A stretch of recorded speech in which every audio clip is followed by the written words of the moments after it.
Hello, my name is Bob Doman. I'm the founder and director of the National Association for Child Development. This video is one of a series we're doing relative to education and issues related to education. And if you will, perceive it as a discussion. We want to look at what's happening, look at things historically and try to determine how is it possible that what's happening educationally is going in the wrong direction. One of the very important pieces, I think, that I've observed in the last number of years is an increase in something that I think we can make almost a direct association with in terms of its increase with a decrease in what's happening educationally. And I think that increase is an increase in preschool and daycare. I'm essentially a neurodevelopmentalist, and I look at children from a neurodevelopmental perspective. And what that means is I look at how their brains work.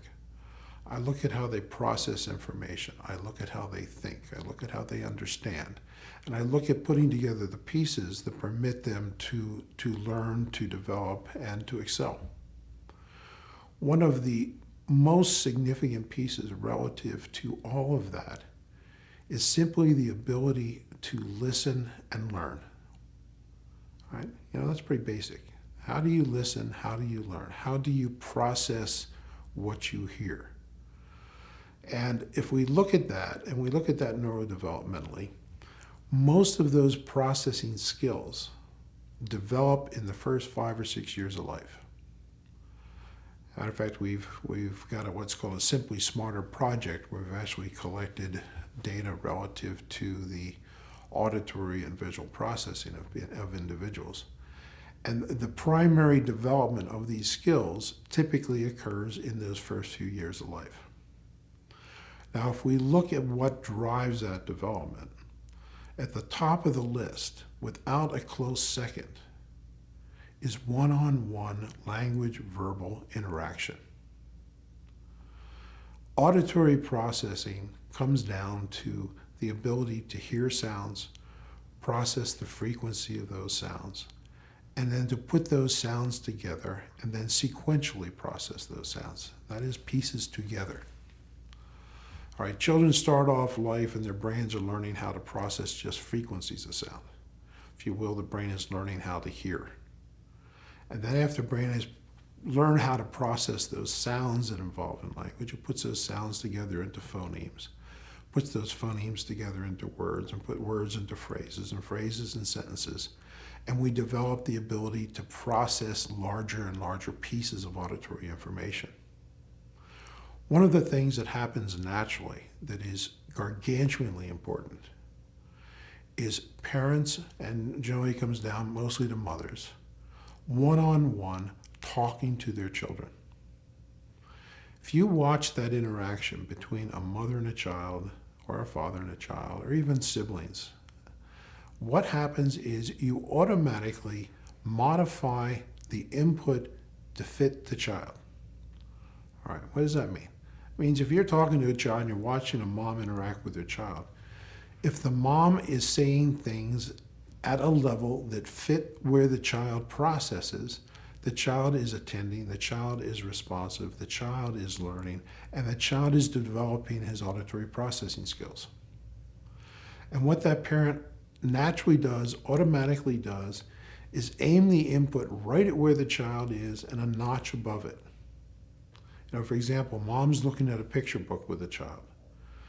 And if they're interacting on a one-to-one basis, the mom, as she's talking, will use phrases or sentences that the child can process. If the child can't process it, mom, without even being aware of it, modifies what she's doing because she's seeing, hey, Johnny's not paying attention at this moment. Johnny's fading away. Johnny's being distracted. Johnny's obviously bored. And she automatically modifies the input to hit the child specifically where they are. That is critical to developing auditory processing skills.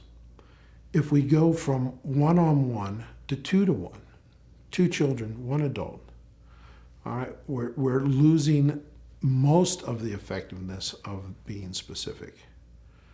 And if we go to a group, we can't even pretend we're being specific. Now, looking at what has happened, parents today, their perception is if you're not sending your child to daycare or preschool, you're depriving your child of an educational experience. Folks, that's not how it has been. That is how it is. That is new. Historically, that is brand new. All right? It's very, very, very different than what it was. And I'll give you a perspective. I was a kid growing up in the 50s. And the big fear for us children in the 50s that atomic bombs were going to drop on our head. All right? We're taught to be afraid of the Russians were coming. And there were some important things they were saying to us back then. They said, we don't want the Russians to take over because they do awful things. They do things like take children and put them into school when they're 2 years old. Wow. It scared us to death.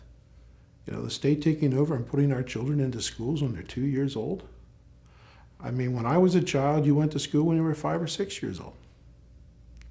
Prior to that, you were home. Right? So the fear that they gave us was, well, they're going to take you and put you into schools at 2 years old. And then the next piece was, what else those Russians do? They test those kids when they're 2 and 3 years old. And they decide how smart they are.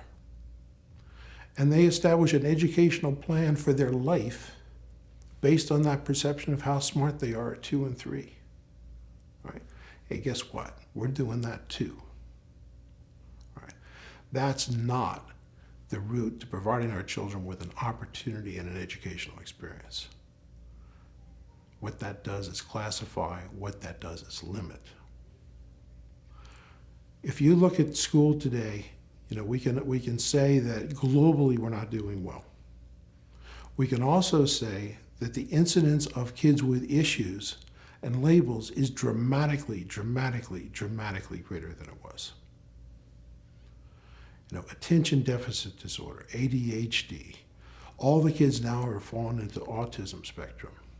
All right, all the kids with learning disabilities, all the kids with dyslexia. If we keep going the way we are and hire some more psychologists, in another 50 years, we won't have a normal kid in the schools. Every child will have a label. Every child will be categorized. All right? Educational opportunities today are provided on the perception of potential. I deal with families who perceive the potential of their children as being unlimited and do the things to help that be. And one of the basic pieces is as much one-on-one interaction as possible. All right, our trend to put more and more children into preschool, daycare centers, to turn the responsibility for the child over to professionals at earlier and earlier ages is wrong. The most knowledgeable person on a planet for any given child is the parent. All right, the parents know the child best. The parents need to be responsible, and the parents are in the unique position to provide their children with that one-on-one input that is so critical. There's a lot of movement about reading to your kids. I think reading to the kids is really, really important. But you know what? Talking to the kids is much, much more important, much more significant. And we've gotten so far away from that parents are now under the perception that their job is kind of see their kids don't get hit by a truck and maybe get their homework done. One of my pet peeves is you go into a restaurant, they give the kids a crayon and something to color on, and you have a family goes to eat a meal together, and the children are all sitting there coloring and playing, and there's no interaction with the family. Parents aren't talking to the kids even in that environment. All right, the parents have been trained not to do that. Okay. We've got to change that. Thanks.